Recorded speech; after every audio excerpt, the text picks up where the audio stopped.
네, 그러면 전문가의 진단을 좀 더 들어보겠습니다. 네, 나노웨더 대표를 맡고 있는 오재호 전 한국기상학 회장님 나와 계십니다. 어서 오세요. 안녕하십니까? 예, 안녕하세요. 어서 오십시오. 예, 자, 이번 태풍이 어느 정도 강력한 것인지 여러 설명 듣긴 했습니다. 그부터 좀 다시 말씀해 주십시오. 예, 뭐 과거에 우리 추석 전후로 해서 큰 태풍이 왔는데요.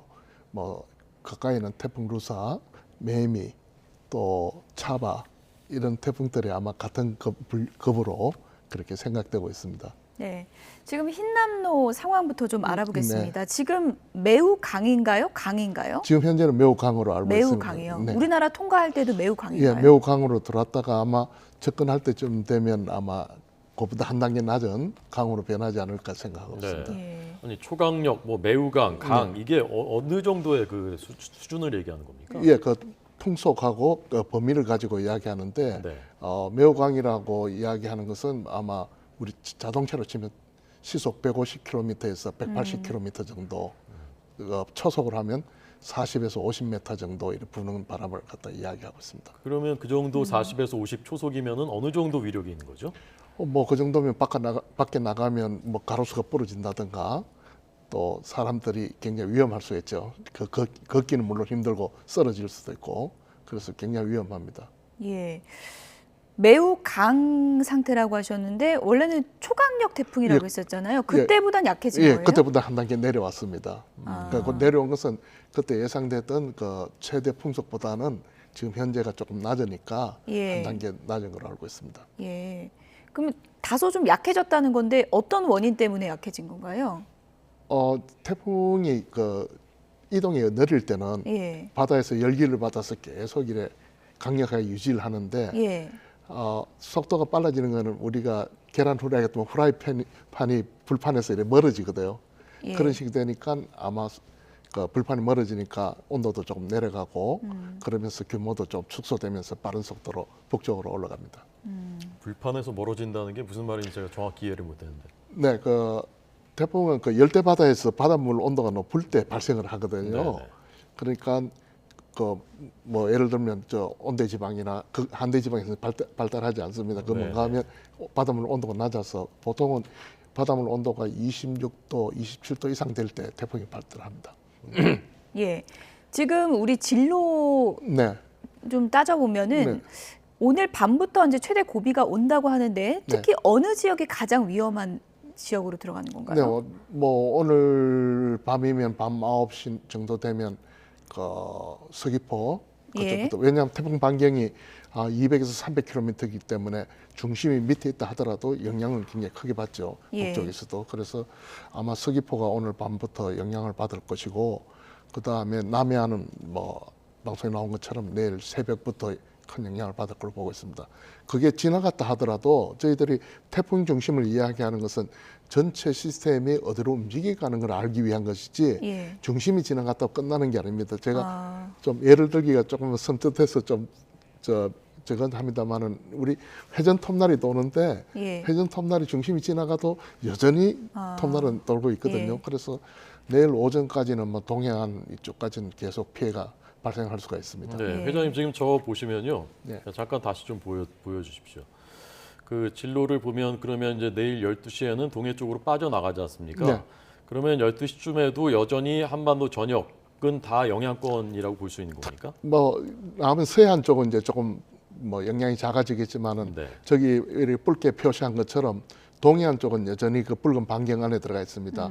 그 우리가 시계 반대 방향으로 돌기 때문에 바다에서 저 해안 쪽으로 계속 강한 바람이 불기 때문에 동해안 쪽은 아마 내일 오전 그 정오까지도 계속 영향을 받을 거로 보고 네. 있습니다. 그래서 빨간색은 이제 영향을 크게 받는 부분일 테고, 네. 그럼 이제 그 인구가 집중돼 있는 수도권 쪽은 지금 저 빨간색 원에서는 벗어나 있는데 저쪽은 그러면 괜찮은 겁니까? 저 시간쯤 되면? 뭐 괜찮다고 할 수는 없고요. 네. 상대적으로 그 부산이나 저 울산 이쪽보다는 뭐 수도권은 좀 괜찮지만은 그렇다고 해서 뭐 호우라든가 바람은 여전히 세게 폭우가 불겠죠. 어느 정도 내릴까요? 지금 예상 지금 예상기는 뭐 수도권에서는 200~300mm. 200~300mm요. 예. 그 다음에 그 부산이나 저 남해안 이쪽은 400~500m, 200mm 정도 이래 예상하고 있습니다. 200~300mm면은 지난번 8월에 예. 쏟아졌던 폭우와 거의 비슷한 수준인 거죠? 네, 맞습니다.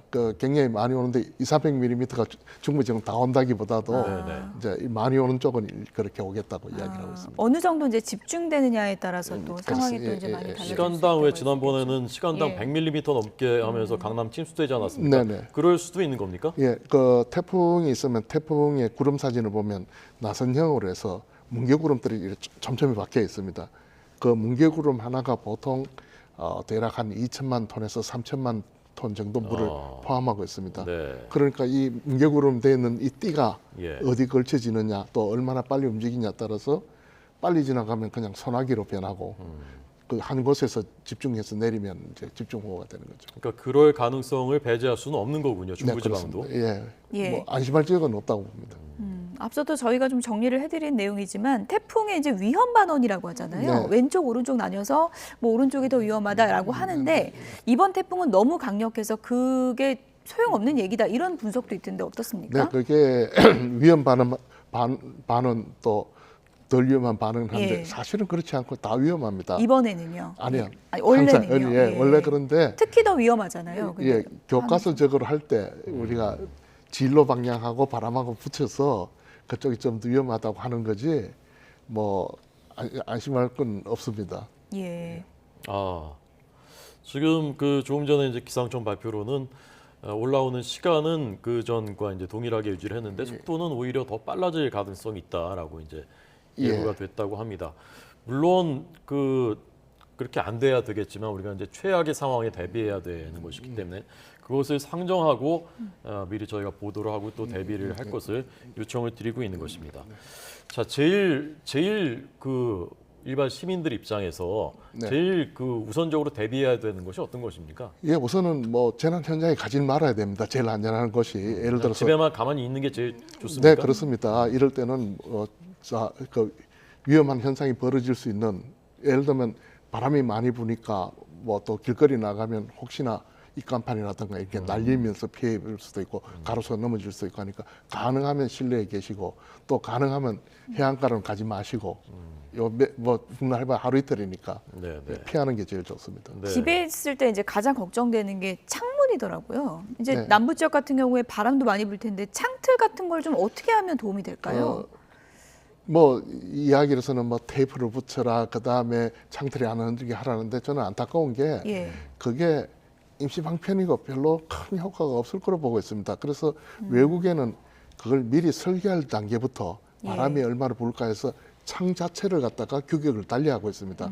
시간이 걸리는 일이지만은 그런데 지금 우리나라서 뭐 테이핑이라든가 창틀을 움직이게 하는 것은 도움은 되겠지만은 그래도 큰- 당장 이제 태풍이 네, 맞습니다. 오늘 내일 오기 때문에 예, 지금이라도 할 수 있는 뭐 작은 조치들이 또 중요하지 않겠습니까? 저희 집도 예. 저희 집 사람이 그럴 때마다 수고를 하는데요. 예. 노력에 하는데 비해서는 물론 뭐 저희 집 사고가 났으니까 저는 그 덕분이라고 이야기는 하지만은 예. 그 대응 자세는 조금 안타까운 그런 상황입니다. 네. 어떻게 하면 됩니까? 어떻게 뭐 그 선진국들은 어떻게 하나요? 선진국 건물 할 때 규제가 네. 이 설계 단계부터 아파트 앞에 두 동이 있고 하면 빌딩 그래서 그쪽에서 바람이 더 셉니다. 네, 네. 그럼 그 뒤에 있는 아파트에 대해서는 그 강도를 위창 강도를 다 달리합니다. 아, 근데 우리는 그런 게 없이 그냥 일반적으로 하니까 네. 그런 사고 나니까 뭐 안타까운 거죠. 어, 그래서 설계 단계부터 그래야 되고 또 그 태풍 올 때는 우리 입간판을 갖다가 돌출 입간판을 기회를 가면 다 있지 않습니까? 예. 옛날에는 그게 눈에 띄어야지 장사가 되는데 요즘은 전부 휴대폰에 그 안내대로 가지 입간판을 잘 안 봅니다. 그럼에도 불구하고 그냥 습관적으로 다는데 이게 다 위험합니다. 외국에서는 입간판을 돌출을 못하고 벽면에 붙이게 돼 있습니다. 그래서 우리도 그런 쪽으로 가야지. 우리 태풍 날 때마다 뭐 조심해야 된다, 점검하라는데 실제로 점검하는 일이 거의 없습니다. 네, 네. 예. 거의 뭐 무방 상태로 있는 상태니까. 사실 어떻게 점검하기도 어렵죠. 입간판을 어떻게 그렇습니다. 뭐 하겠습니까? 예, 그러니까 지금까지 재난 대응들이 뭔가 하면 사고 나면 복구 쪽으로 가다 보니까 네. 안 떨어지면 그냥 살아 있는 거니까 그게 없는데 그 근본적인 것은 뭐 좀 제대로 고쳐서 아예 그런 위험이 발생하지 않도록 예. 하는 게 근본적인 뭐 자세 같습니다. 일단은 지금 흰남노가 매우 강 상태로 우리나라를 통과할 것으로 지금 예측이 되고 있기 때문에 45m, 50m 그 바람에서는 네. 부산 지역 주민들은 또 과거 악몽이 있지 않습니까? 네, 특히 맞습니다. 바닷가 계신 분들이요. 예, 예. 이 정도 풍속이면은 뭐 아파트에 사는 분들도 안심할 수 없다 이런 생각까지 하거든요. 실제로 그런가요? 네, 실제로 뭐 그 태풍 그 매미가 오고 이럴 때 그 부산 해안가에 있는 아파트들은 그 지금 좀 전에 예를 들었는 앞동 뒤에 있는 그 빌딩 영역에서 예. 그 틈새에 있는 그 계열은 창이 다 부셔졌습니다. 아. 그래서 아마 걱정들 하고 계시는데 그때 규모하고 뭐 결코 여기가 좀 약하다고 이야기를 할 수 없으니 예. 거기에 대비를 하시는 게 좋고 그다음에 그 태핑이나 이런 거 했다고 그 큰 도움이 안 되니 아예 그 베란다라든가 이쪽은 혹시나 부셔져도 괜찮게 실내 생활하시는 게 좋습니다. 그러니까 창문 옆에서는 안 있는 게 좋겠군요. 네, 만일의 사태에 네, 접근하지 대비해서. 않는 게 재난 현장을 피하는 게 제일 네. 좋습니다.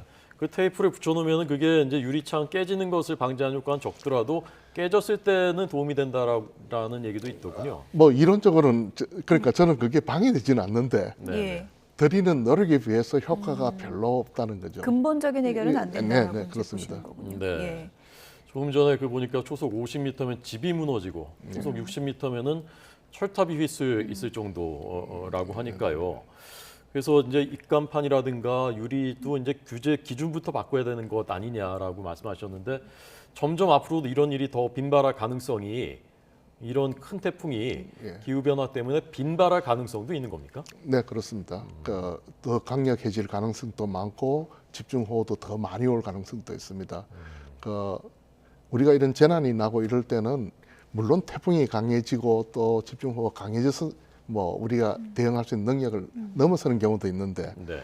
어쩌면 우리가 다시 우리가 할 수 있는 하수구라든가 우수관, 배수구가 과연 제대로 역할을 하고 있는지 그 다음에 그 재난 대응하시는 분들이 과연 지금 실시간으로 대응을 하고 있는지 안 그러면 뭐 속된 말로 하면 이런 게 있습니다. 기상청 예보가 빛나는 게 여러 사람을 살린다고. 그런데 기상청 예보가 잘 맞으면 그 사고 났는 조사를 하면 우리가 사람이 시설했던 뭐 우수관 문제라든가 또는 뭐 이전에 얼마 전에 강남구에 침수 났던 것처럼 그렇게 되고 있습니다. 그런 부분은 우리 사람들이 그 재난을 불러온 상태거든요. 네. 그런 것들은 또 어떤 거는 금방 할 수 있지만 어떤 현상들은 장기적인 계획을 갖고 하나씩 고쳐 나가야 될 막 그런 단계가 완 게 아닌가 그렇게 생각합니다. 이번 태풍 흰남노는 진로도 각국이 다 다르게 예상을 할 정도로 진로 예상도 어려웠고 지금 이제 위력도 어떻게 될지 좀 불확실성이 있다고 하는데 예. 우리나라를 지나면서 급속히 약화되고 또 빨리 지나갈 가능성도 지금 남아 있는 겁니까? 네, 그러니까 지금 현재는 그런 단계로 가는 걸로 보고 있습니다. 아, 지나가는 속도도 좀 빨라지고 그건 좋은 거군요. 그럼 속도가 빨라지는 거. 꼭 빨라진다보다 태풍의 일생에 볼 때 예. 태풍이 이제 소멸기로 들어가서 그런 거지 예. 소멸기를 해서 얘가 흐물흐물 힘이 없는 게 아니고 그렇군요. 아주 강하면서 이제 빨리 지나가니까 우리나라 가만히 있는 것보다는 훨씬 낫겠지만은 예. 여전히 대비를 해야 됩니다. 그럼 언제쯤 우리가 태풍의 영향에서 완전히 벗어난다라고 할 수 있는 건가요? 지금? 아마 내일 오후가 돼야 되고 동해안 일부 지방은 내일 오후도 계속 태풍 영향을 받을 걸로 보고 있습니다. 네. 자, 우리가 태풍 이런 것이 올 때마다 이제 당장 어떻게 피해를 줄일 수 있을까를 이제 주로 생각하고 뭐 중요합니다만은 이제는 일회성이 아니기 때문에 근본적인 그리고 구조적인 대책을 다시 점검을 해봐야 된다라는 말씀 오늘 중요한 시사점이었던 것 같습니다. 오재호 전 한국기상학회장 얘기 들었습니다. 고맙습니다. 감사합니다. 감사합니다.